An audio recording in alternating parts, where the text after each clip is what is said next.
আসসালামু আলাইকুম, কেমন আছেন দর্শক বন্ধুরা? আশা করি সবাই অনেক অনেক বেশি ভালো আছেন। আমরা আজকে চলে আসলাম ঢাকা শ্যামবাজার পেঁয়াজ রসুন আলু আদার পাইকারি আড়তে। পাইকারি আড়ত থেকে জানিয়ে দিব পেঁয়াজ রসুন আলু আদা কে কিরকম দামে বেচেন করছেন। আমি ইমন খান আপনাদের মাঝে আজকে সঠিক নিউজটা জানিয়ে দিব। আপনারা ধৈর্য সহকারে ভিডিওটা দেখতে থাকুন, সবার কাছে অনেক বেশি ভালো লাগবে। এবং আমাদের ইবিএন মাল্টিমিডিয়া চ্যানেলটি যারা নতুন দেখছেন তারা অবশ্যই সাবস্ক্রাইব দিয়ে অন করে রাখবেন এরকম নিত্য পণ্যের খবরাখবর দেখার জন্য। দর্শক বন্ধুরা, ভিডিওটা না টেনে সম্পূর্ণ দেখতে থাকুন, সবার কাছে অনেক বেশি ভালো লাগবে। আসসালামু আলাইকুম। ওয়ালাইকুম সালাম। কাকা কেমন আছেন? আলহামদুলিল্লাহ ভালো আছি। শরীর স্বাস্থ্য ভালো আছে? জি ভালো আছে। কাকু, মার্কেটে পেঁয়াজের আমদানি কিরকম? মার্কেটে পেঁয়াজ আমদানি একটু রপ্তানি বেশি। রপ্তানি বেশি? অতীতে চায় হ্যাঁ। আজকের বেচাকেনা ভালো। আলুর ক্ষেত্রে? আলুর ক্ষেত্রে নরম, আগে চায় নরম। নরম, হ্যাঁ। আগে যা ছিল তার চায় 4.5 আনা কম। আপনার কাছে কোন কোন জায়গার পেঁয়াজ আছে? পেঁয়াজ আছে পাবনা, পেঁয়াজ আছে রাজশাহী, পেঁয়াজ আছে ফরিদপুর। হ্যাঁ। সব মিলিয়ে কাকু বেচা বিক্রি কি খবর? আজকে পেঁয়াজের এখানে ভালো কাকা। বেচা কিনা ভালো? হ্যাঁ, হ্যাঁ 3-4 দিনের মধ্যে আজকে ভালো। আজকে ভালো। হ্যাঁ কাকু, পেঁয়াজের দাম বেগুন কিরকম? পেঁয়াজ যেটা 45 ছিল ওটা 47, আর যেটা 47 ছিল ওটা 50। 50? হ্যাঁ মানে 2 টাকা 3 টাকা পার কেজিতে 2 দিনের ব্যবধানে বাড়ছে। মানে আজকে পেঁয়াজের দাম একটু বাড়তি? হ্যাঁ। একটু বাড়ছে। এই যে কাকু, এই যে আমরা দেখতে পারলাম এই যে বস্তা ভরা, এটা কোন জায়গার পেঁয়াজ? এটা পাবনার পেঁয়াজ। পাবনার পেঁয়াজ? হ্যাঁ। হ্যাঁ। এটা আজকে কত চলছিল? 49 টাকা বিক্রি হলো। 49 টাকা? 49 টাকা। এটা ফরিদপুর 47 টাকা। ফরিদপুর 47 টাকা? হ্যাঁ। হ্যাঁ আর ওইটা কিং পেঁয়াজ 46 টাকা। এটা কত চলছিল? 46। এটা কালকে কত ছিল দামটা? কালকে কত ছিল? ওটা কালকে 45 ছিল। আজকে দাম বাড়তি। এই যে আমরা অপর দিকে দেখতে পাচ্ছি কাকু, এটা কোন জায়গার পেঁয়াজ? এগুলো 49-50 বিক্রি হচ্ছে। 49-50? এটা কোন জায়গা? এটা পাবনা। পাবনার পেঁয়াজ? হ্যাঁ। মানে সব মিলিয়ে মানে গত 2-3 দিন আগ থেকে এবারে সে 2-3 দিনের ব্যবধানে 2-3 দিনের ব্যবধানে 3 টাকা বাড়তি। বাড়তি? হ্যাঁ। মূলত কারণ কি হঠাৎ করে পেঁয়াজের দাম বাড়ে কমে? এই 2-3 টাকার মধ্যে বাড়তি কমের মধ্যে আছে। তবে 2-3 দিন বেচাকেনাই ছিল না। শনিবারে জামাতের সম্মেলন হল না, ওই দিন তো 2-3 দিন বেচাকেনা ছিল না। আজকে আবার বেচাকেনা শুরু এখন আল্লাহ হয়েছে। দিলে বেচা কিনা আছে? হ্যাঁ। হ্যাঁ আলুর ক্ষেত্রে কিরকম? আলুর ক্ষেত্রে 3 দিন আগে যা ছিল তার থেকে 4.5 আনা কম। আলু এটা কোন জায়গার? এটা হচ্ছে এই মুন্সিগঞ্জ। মুন্সিগঞ্জ? হ্যাঁ। হ্যাঁ এটা কত চলছিল? এটা স্টোরের আলু 14 টাকা 8 আনা। আর ওইটা রাজশাহী। গত 2 দিন আগে দামটা কেমন ছিল? হ্যাঁ গত 2 দিন আগে দামটা কেমন ছিল? এটা 15 টাকা ছিল। কোন আজকে? 14.5 টাকা 30 পয়সা। কারণ কি আলুর দাম দিয়ে দিন দিন আরো কমে যাবে। আলু যা প্রয়োজন দেশে, হ্যাঁ। 1,12,00,000 টন প্রয়োজন। হ্যাঁ। উৎপাদন হয়েছে 1,40,00,000 টন। হ্যাঁ। 400 কোল্ড স্টোরে 1 কোটি টন আলু সংগৃহীত আছে। হ্যাঁ। আর 40 লাখ টন আলু বাইরে। এই 40 লাখ টন আলু আপনার বাইরে এখনো শেষ হয় নাই। এগুলা শেষ হলে তারপরে স্টোরের দাম বাড়তে পারে। পারে? হ্যাঁ। তুই আলুর যে দাম, তো কৃষক তো মারাই যাবে যে অবস্থা। একদম মারা যাবে না, অর্থনৈতিক ভাবে হয়ে যাবে, ক্ষতিগ্রস্ত হয়ে যাবে। এই যে আজকে 1 কেজি আলু উৎপাদন করতে 16-18 টাকা খরচ হয়েছে। বিক্রি করা হচ্ছে 10 টাকার থেকে 12 টাকা। 6 টাকার থেকে 8 টাকা প্রতি কেজিতে লোকসান। হ্যাঁ।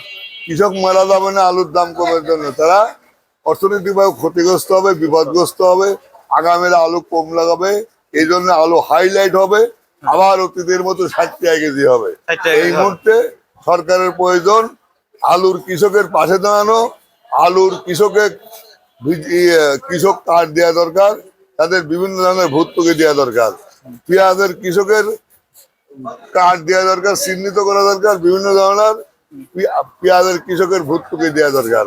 তাহলে এরা দেশে আবার আলু পেঁয়াজ মন ভরে উৎপাদন করতে পারলে আলু পেঁয়াজ অ্যাভেলেবল আমদানি হবে, দাম সহনীয় পর্যায়ে থাকবে।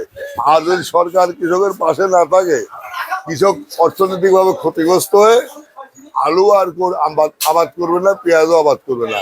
আবার পেঁয়াজ সেই 150 টাকা কেজি হবে, হাইলাইট হবে পেঁয়াজলি।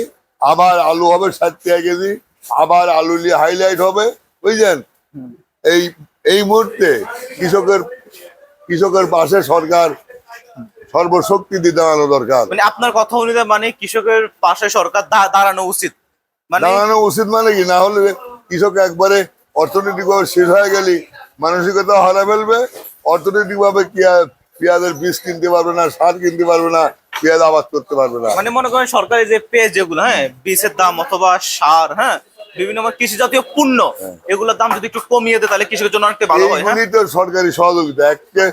এক 4 আউন্স বিষের যে দাম হ্যাঁ, কৃষকের জন্য আজকে যার দাম 200 টাকা, হ্যাঁ। কৃষকের জন্য কত টাকা? 50 টাকা।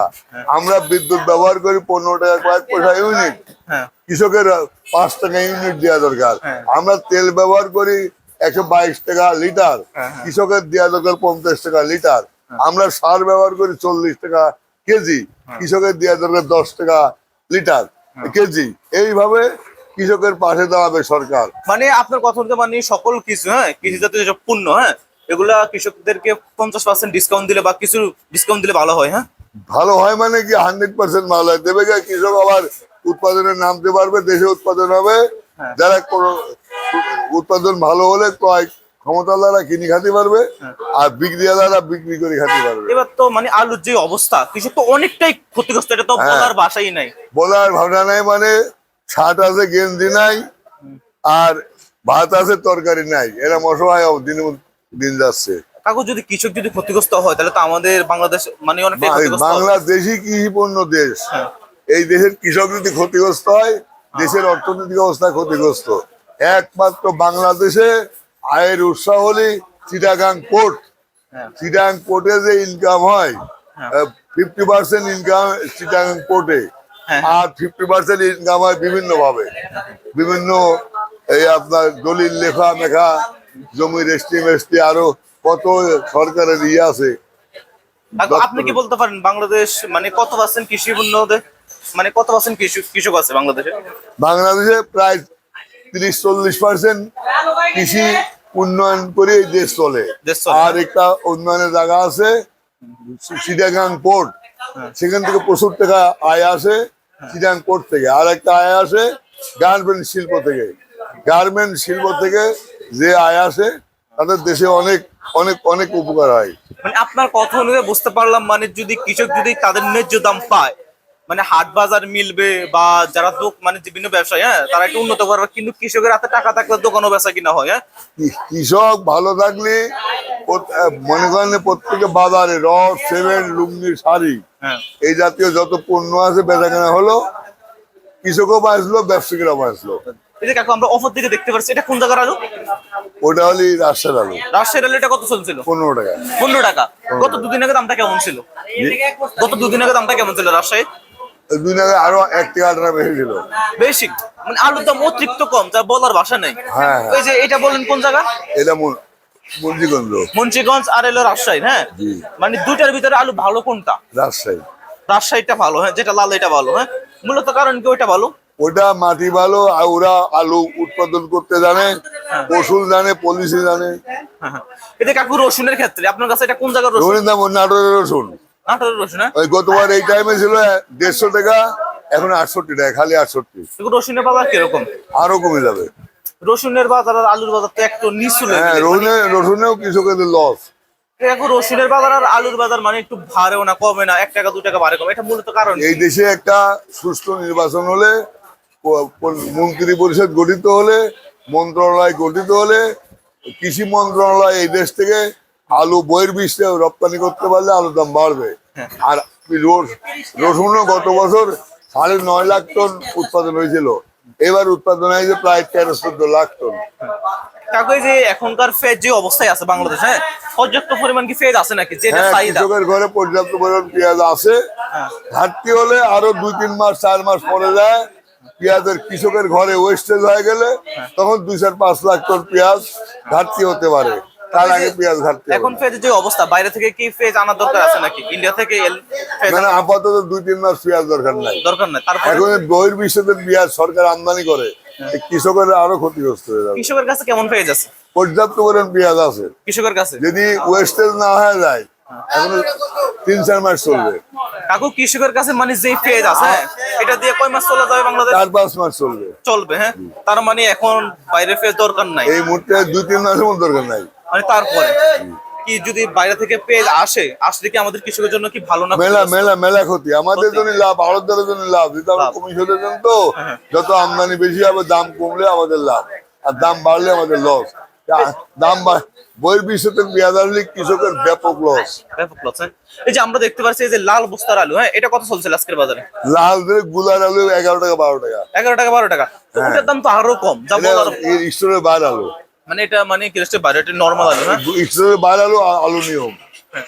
এই যে কাকু এখন আপনারা যদি ব্যবসা করেন, হ্যাঁ, কমিশন ব্যবসা করেন না? কমিশনে ব্যবসা করেন না? হ্যাঁ, আলু থেকে কয় টাকা নেন? 80 পয়সা কেজি, আর পেঁয়াজ থেকে? 1 টাকা, আর রসুন থেকে? 1.5 টাকা। 1.5 টাকা, হ্যাঁ। এখন মনে করেন আলু, পেঁয়াজ, রসুন, হ্যাঁ, যেই অবস্থায় আছে, কৃষক কি তাদের ন্যায্য দাম পাচ্ছে না? কৃষকেরা এই আলু তো নিজ দাম পাচ্ছে না, 50% টাকা পাচ্ছে, রসুনে পাচ্ছে 70% টাকা, আর পেঁয়াজে পাচ্ছে প্রায় 90%, 10% লস হচ্ছে। এই যে আলুর যে অবস্থা, হ্যাঁ, আলু যদি মনে করেন আমাদের বাংলাদেশ থেকে বাইরে যদি রপ্তানি করে কেমন হয়? বাইরে রপ্তানি করতে পারলে কৃষক 2 পয়সা পাবে, ন্যায্য দাম পাবে, হ্যাঁ। মানে আপনার কথা অনুযায়ী আজকের মূল কথা হইলো মানে কৃষকের জন্য, হ্যাঁ, মানে যে কৃষি জাতীয় যে পণ্যগুলো এগুলা ডিসকাউন্ট দিলে এবং আলু যদি বাইরে একটু রপ্তানি করে আমাদের কৃষকের জন্য অনেকটাই ভালো হয়, হ্যাঁ। অনেকটা মানে 100% ভালো। ভালো হয়, হ্যাঁ। আজকে আপনি আলু এবং রসুন পেঁয়াজের সঠিক নিউজটা দেওয়ার জন্য আপনাকে অসংখ্য ধন্যবাদ। আপনাকেও অসংখ্য ধন্যবাদ।